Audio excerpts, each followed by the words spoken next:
In this video I would like to address a question that was asked to me by Premed2 after we had a very frank discussion in his video about the photographer and the painter, in which we explored the ideas we had about basically about Jack Together for Peace and where he might be coming from.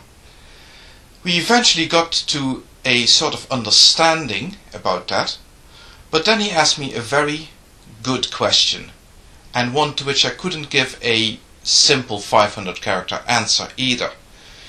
Now, first of all, in order to understand the sort of point that we reached, you do need to understand that we were talking allegorically and more specifically hyperbolically. We were exaggerating what was really going on. But still, there can be no exaggeration if there's nothing there to exaggerate in the first place. And that is something you need to keep in mind.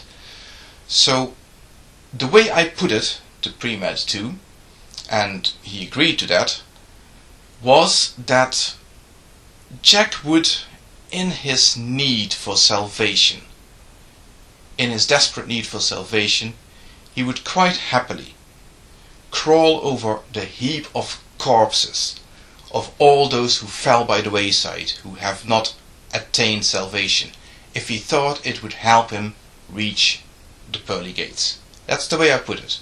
And I will get to explaining what underlies that statement later on.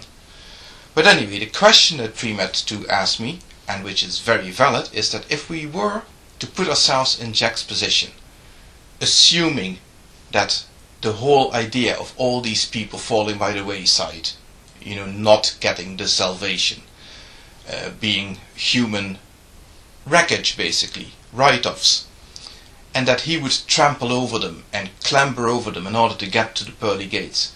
And Premed2 asked a very valid question. He said, can we blame Jack? If he believes that that is the case, can we blame him for the actual trampling?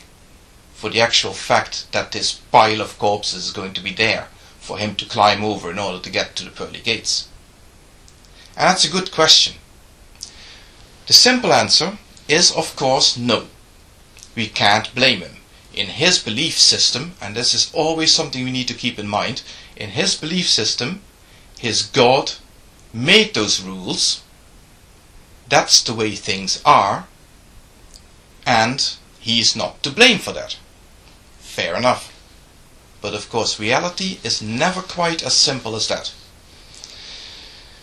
What we need to look at here is not just about who is responsible for the whole trampling situation, but also about what is actually going on here.